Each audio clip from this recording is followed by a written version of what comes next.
certainly some potential spoilers here. Have a look at the lineup for the final of the Pipe Invitational. Jack Robinson, the teenager from Australia, will be in the red. Mason Ho, who got second, in the Vulcan Pipe Pro, he'll be in the blue. Jamie O'Brien, a former Pipe Masters champ, will be in the white. And Keikoa Casimiro, chasing his biggest result, he'll be in the green. The Jerry Lopez house, the other Vulcan house that they kind of took over, so they've got a lot of frontage right here at the pipeline. Wow, thank you, Strider, for those insights as we see Jack Robinson. Just unbelievable tube riding expertise, a tricky wave, a high line through the pit, and now looking to answer is Jamie O'Brien. Jamie, he is stalling hard, gets some cover, looking for more on the inside. That wave shuts down, and I think young Robinson will probably get the better of the opening exchange there. But this set is still offering, and now Mason takes off on one of those big boards. Looks to stand up for a moment, stalls, does find the exit. So 3 decent waves, but red probably getting the best of them. That was so impressive because all 3 of those waves that were ridden were not easy to surf. Those weren't your classic pipe waves where you pretty much bottom turn and stand up and let the wave do the work. That was the exact opposite. All 3 of those guys had to earn those barrels. Very tricky waves, and easily the best of the 3 was Jack Robbo. Watch as he draws an extremely high line. That was even sketchy. It looked like for sure he got so high that he was going to get clipped and kind of just, picked over the falls. But he's so young and agile and just has great reflexes. He has managed to kind of redirect his board and handled it. And because he went so high, he made that barrel. It was kind of the only way he was going to handle that thing. Jamie O'Brien, I love the way he kind of alma crabs that. In Hawaii we have these crabs that live on the rocks that we call alma crabs, and they have these really bow-legged stance, and that's what Jamie does to slow down, and he really does that so well. And kind of a different technique from Mason. He gets his knees and his arms all really tight and bunched together, but he drags his entire body against the wall to slow down. Very cool and stylish looking, and there's so many different ways to slow yourself down in the barrel. A bomb of a score about to drop for Jack Robinson. Jack, you can see he likes to be super agile inside the barrel, so he rides a much smaller board. I wouldn't be surprised if he's riding somewhere around a 6.6, and that's because he likes to maneuver in the barrel. He doesn't just set his line and go straight. Someone like Mason really likes to set his line and kind of just stay put.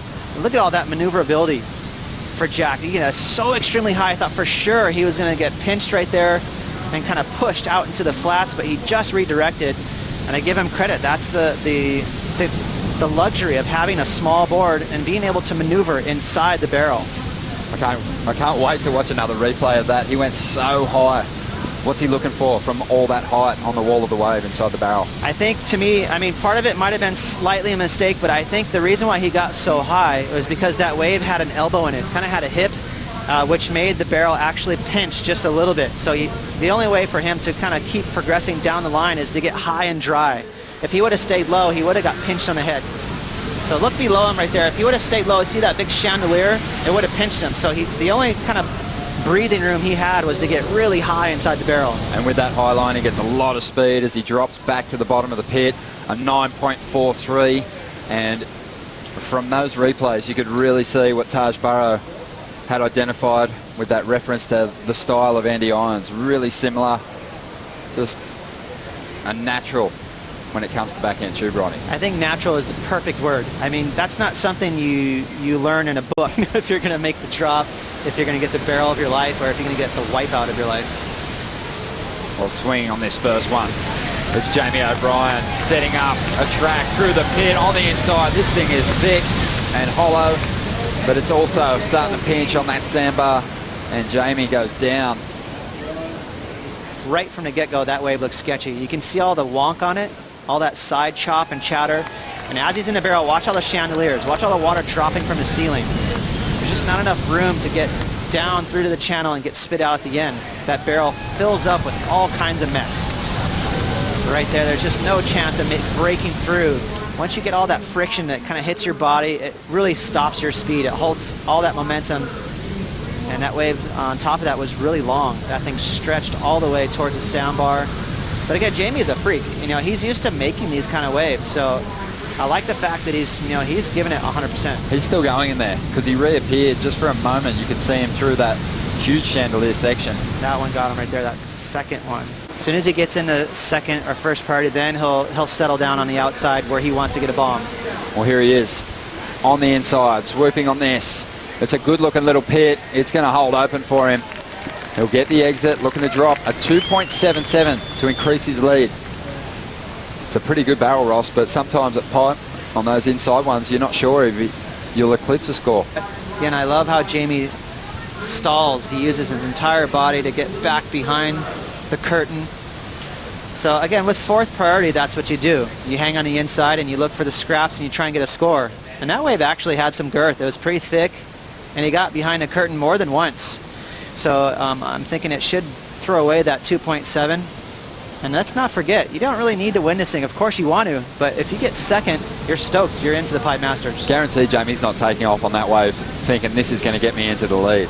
He's just looking to shore up that second position. He does that. He gets a 4.53, and now there's a bit of a score required for Mason Ho, a 4.87. So we'll see if he can hang on to one of these top two finishes as we look to count this one down. There's only 10 seconds to go. It is Keikoa Casimiro with priority. It's a nice looking wall, and he's going to swing. He gets up to his feet before the hooter. He is deep in the barrel, but it looks like he got chomped before that wave spat, and Mason went right. Mason needed a 4.87, and he pulled into a thick, heavy backdoor wave, but got clipped running. Really close. Didn't find the exit. So Jack Robinson will be hanging on to the #1 position. He'll take out the Pipe Invitational, a huge result for the young Australian. Here's the replay of Mason's effort. That was crazy. I mean, he had literally had maybe 2 seconds left on the clock, but you can see that wave had a double up on it. It had some elbows and kinks. It was definitely not user-friendly. Keikoa just got under the hood there. It kind of got clipped for a half a second on his head and couldn't make it out of that barrel. So kind of a brutal heat for Keikoa. I feel bad for Keikoa. You could definitely tell he was battling that injury. That was the most unsure he looked taking off on that ride. It was a last-ditch effort to try and get himself one of these top two spots. But Jamie O'Brien and Jack Robinson, such worthy recipients of these last two spots in the Billabong Pipe Masters. Jamie O'Brien making his way in. He'll finish up in second position in the Pipe Invitational. Jack Robinson taking the win.